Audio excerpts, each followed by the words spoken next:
Hello ရိုမန်လေးနဲ့အတူတူပုံမြင်လေးတွေနားထောင်ကြရအောင်ဒီနေ့ပြောပြပေးမယ့်ပုံမြင်လေးကတော့စံဖွတ်သည့်အဖိုးအိုဟိုးရှိတုန်းကရွာတရွာမှာအဖိုးအိုတယောက်ရှိတဲ့အဖိုးအိုကစံငါးဖွတ်တဲ့အလုပ်လုပ်တဲ့ကွယ်အဖိုးအိုမှာမိသားစုဆိုလို့တယောက်မှမရှိဘူးသူ့မှာအဖော်ဆိုလို့ရုံအိုကြီးတစ်ကောင်ပဲရှိတဲ့ကွယ်အဖိုးအိုစံဖွတ်တဲ့အချိန်ရုံအိုကြီးကအဖိုးအိုဘေးမှာစပက်ကွန်တွေကိုစားရင်စောင့်ပေးနေတာပေါ့အဖိုးအိုဟာတနေ့လုံးစံဖွတ်တဲ့အပြင်လာတာတဲ့ညတွေဆိုညဘက်ပါမနာပဲစံဖွတ်တတ်တယ်ကွရုံအိုကြီးကလည်းမအိပ်ပဲစပက်ကွန်တွေကိုစားရင်အဖိုးအိုနားမှာပဲစောင့်ပေးတဲ့လာတာတဲ့ညတညမှာတော့အဖိုးအိုကစံဖွတ်ရင်စပားထောင်းပြီးစံခါရတော့အချိန်ပိုကုန်တာပေါ့အခုချိန်ငါမှသာအဖော်တယောက်လောက်ရှိခဲ့ရင်ငါကစပားထောင်းသူကစံခါနဲ့အလုတ်ပိုတွင်ပြီးငါနဲ့ရုံအိုကြီးအတွက်လည်းအဖော်ရတာပေါ့လို့သူ့ဘာသာသူပြောလိုက်တဲ့အဖိုးအိုရဲ့စကားကိုလာနတ်သမီးကကြားသွားပြီးအဖိုးအိုကိုတိတ်တနာသွားတာပေါ့ဒါနဲ့လာနတ်သမီးကအဖွားကိုအယောင်ဆောင်ပြီးအဖိုးအိုကိုလာအဖော်ပြုတ်ပေးတဲ့အဖိုးအိုကတနေ့ကုန်စပားထောင်းပြီးအဖွားအိုကတော့အဖိုးအိုအနားမှာထောင်းမိသားစပားတွေကိုစံခါပေးနေတာပေါ့ဒီလိုနဲ့နေ့စဉ်နေ့တိုင်းလာနတ်သမီးဟာအဖွားအိုဟန်ဆောင်ကအဖိုးအိုကိုနေဘက်မှာကူညီပြီးညဘက်ဆိုရင်ပြန်သွားတဲ့။ဘာကြောင့်လဲဆိုတော့ညဘက်ရောက်ရင်လာနတ်သမီးကကဘာမြေကိုအလင်းရောင်ပေးဖို့တာဝန်ရှိသေးတာပေါ့ကွယ်။လာနတ်သမီးဟာအဖွားအိုဟန်ဆောင်ပြီးအဖိုးအိုကိုကူညီပေးရင်အချိန်တော်ကြာတဲ့အခါအဖိုးအိုကအဖွားကြီးမင်းဘသူလဲ။ဘာကြောင့်ညဘက်ဆို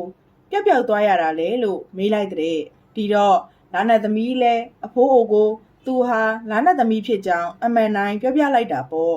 အဲ့ဒီအခါအဖိုးအိုကသူနဲ့ရုံအိုကြီးကိုပါလာစီကိုခေါ်သွားပေးဖို့လာနတ်သမီးနဲ့အတူအမြဲထောင်ဝရနေထိုင်ပြရစီလို့တောင်းဆိုတဲ့လာနတ်သမီးလည်းအဖိုးအိုကိုတနာပြီးအဖိုးအိုရဲ့ရုံအိုကြီးရဲ့အဖိုးအိုဆန်ဖွတ်တဲ့စုံရည်ကိုပါတဲပြီးလာစီကိုခေါ်သွားကအမြဲတူတူနေထိုင်သွားကြတော့တဲ့ကွယ်ကလေးတို့ရေဒါကြောင့်လာတာတဲ့ညတွေမှာဆိုဖိုးလာမင်းကြီးထဲမှာစံဖွတ်နေတဲ့အဖိုးအိုရဲ့ရုံအိုကြီးရဲ့ကိုမဲအရေးကလေးတွေအဖြစ်နဲ့ကလေးတို့တွေ့နိုင်တာပေါ့ကွယ်ဒီအကြောင်းရေးသားရတဲ့ကြပြလေးကိုရွတ်ပြပေးမယ်နော်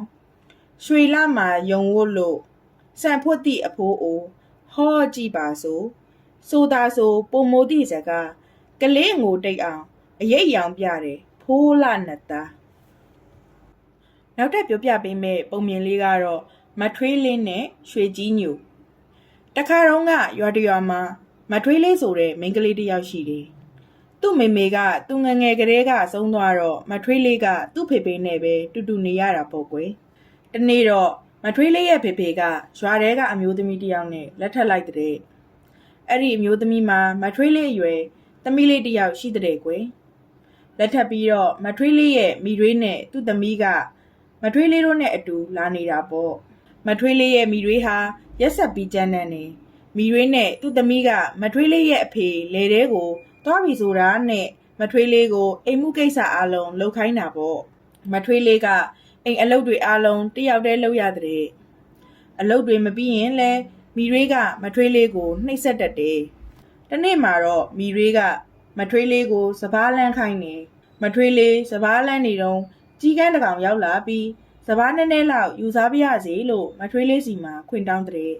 မထွေးလေးကခွင့်ပြုလိုက်တော့ကြီးကန်းလဲလှမ်းထားတဲ့စပားတွေကိုစားကောင်းကောင်းနဲ့စားလိုက်တာစပားတွေအကုန်ကုန်သွားတဲ့စပားတွေကုန်သွားတာမြင်တော့မီရွေးရိုက်တာခံရမှာကိုတွေးပြီးမထွေးလေးလဲငိုတော့တာပေါ့ကွယ်ကြီးကန်းဟာမထွေးလေးကိုမငိုပါနဲ့မထွေးလေးရဲ့ညနေဆောင်ရင်မကြီးပင်ကြီးစီကိုလာခဲ့ပါလို့ပြောပြီးသူ့အတိုက်စီကိုပြန်သွားတဲ့ညနေရောက်တဲ့အခါမထွေးလေးလဲကြီးကန်းမာလာတဲ့အတိုင်းမကြီးပင်ရှိရာကိုလာတာပေါ့ကြီးကန်းကတစ်ပင်ပေါ်ကနေမထွေးလေးကိုအပင်မော်တက်ခဲ့ပါရွှေလေကားနဲ့တက်မှာလားငွေလေကားနဲ့တက်မှာလားတစ်သားလေကားနဲ့တက်မှာလားလို့မေးလိုက်တဲ့မထွေးလေးကတစ်သားလေကားနဲ့ပဲတက်မယ်လို့ဖြေလိုက်တော့ကြီးကန်းကရွှေလေကားကိုချပေးလိုက်တဲ့မထွေးလေးလဲရွှေလေကားနဲ့တစ်ပင်မော်ကိုတက်ခဲ့ပြီးကြီးတိုက်ထဲကိုရောက်တော့ကြီးကန်းကမထွေးလေးကိုညစာကျွေးဖို့ပြင်ရင်ရွှေလင်မန်းနဲ့စားမှာလားငွေလင်မန်းနဲ့စားမှာလားကျွေလင်မန်းနဲ့စားမှာလားလို့မေးပြန်တဲ့မ မထွေးလေးကကျွေလင်မန်းနဲ့စားမယ်လို့ပြောလိုက်တော့ကြီးကန်းကရွှေလင်မန်းနဲ့ထဲပြီးညစာကျွေးလိုက်ပြန်တဲ့ကွယ်မထွေးလေးပြန်ကန်နီးမှာကြီးကန်းကတစ်တာအကြီးအလက်အသေးသုံးလုံးကိုပြားပြီးကြိုက်တဲ့တစ်တာကိုယူသွားဖို့ပြောတယ်မထွေးလေးကအသေးဆုံးတစ်တာလေးကိုယူပြီးအိမ်ကိုပြန်လာခဲ့တာပေါ့အိမ်ကိုရောက်တော့တစ်တာကိုဖွင့်ကြည့်လိုက်တဲ့အခါအထဲမှာရွှေငွေကြောက်တံပဒံများတွေအပြည့်ဖြစ်နေတာပေါ့ကွယ်ဒါကိုမြင်တဲ့မိတွေကမထွေးလေးကိုရွှေငွေကြောက်တံပဒံများတွေဘလို့ရလာတာလဲလို့မေးတော့မထွေးလေးကအကြောင်းစုံကိုပြောပြလိုက်တဲ့ဒီတော့မိတွေလည်းသူ့သမီးကိုမထွေးလေးလိုပဲလိုက်လုပ်ဖို့အကြံပေးတာပေါ့မိတွေရဲ့သမီးကစပားကိုနေပူပူမှာလမ်းရင်ဟဲ့ကြီးကန်းစပားတွေလာစားစမ်းပြီးရင်ငါ့ကိုရွှေငွေကြောက်တံပဒံများတွေပေးစမ်းလို့ပြောနေတဲ့အဲ့ဒီအချိန်မှာမထွေးလေးကိုရွှေငွေတွေပေးလိုက်တဲ့ကြီးကန်းလေးရောက်လာပြီးအရင်ကလိုပဲစပားတွေကိုစားလိုက်ပြန်နေပြီးတော့မိတွေရဲ့သမီးကိုမကြီးပင်စီကိုလာခဲ့ဖို့ပြောပြန်တာပေါ့မိတွေရဲ့သမီးမကြီးပင်ကိုရောက်လာတော့ကြီးကန်းကရွှေလေကားနဲ့တက်မှာလားငွေလေကားနဲ့တက်မှာလားတစ်သားလေကားနဲ့တက်မှာလားလို့မေးတဲ့အခါမိတွေကြီးသမီးကရွှေလေကားနဲ့တက်မယ်လို့ဖြေလိုက်တယ်ကြီးကန်းကတစ်သားလေကားကိုချပေးလိုက်တော့မိတွေရဲ့သမီးလည်းဒေါသထွက်သွားပြီးကြီးတိုက်စီကိုတက်လာခဲ့တာပေါ့ညစာကျွေးတဲ့အခါမှာလဲကြီးကန်းကရွှေလင်မန်းနဲ့စားမှာလားငွေလင်မန်းနဲ့စားမှာလားကျွေလင်မန်းနဲ့စားမှာလားလို့မေးပြန်တယ်မိတွေကြီးသမီးကရွှေလင်မန်းနဲ့စားမယ်လို့ပြောတော့ကြီးကန်းကကျွေလင်မန်းနဲ့ခြာကျွေးလိုက်ပြန်တဲ့ကွယ်မိတွေကြီးသမီးလဲညစာစားပြီးတော့ငါပြန်တော့မယ်ဗမာလဲတစ်တာပေးလို့တောင်းလိုက်တယ်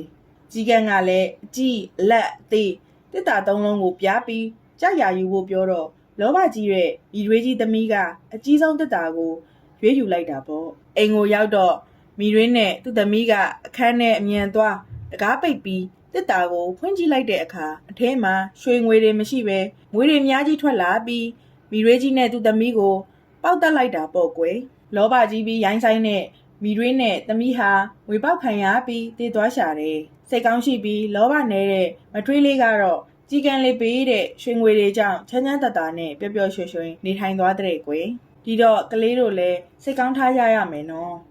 ပုံမြင်လေးကတော့ဒီမှာပဲပြီးဆုံးသွားပါပြီနောက်ထပ်ကောင်းတဲ့ပုံမြင်လေးတွေပြောပြပေးသွားအောင်ပါမို့တီတီလေးရဲ့ channel လေးကို subscribe လုပ်ထားဖို့မမေ့နဲ့နော်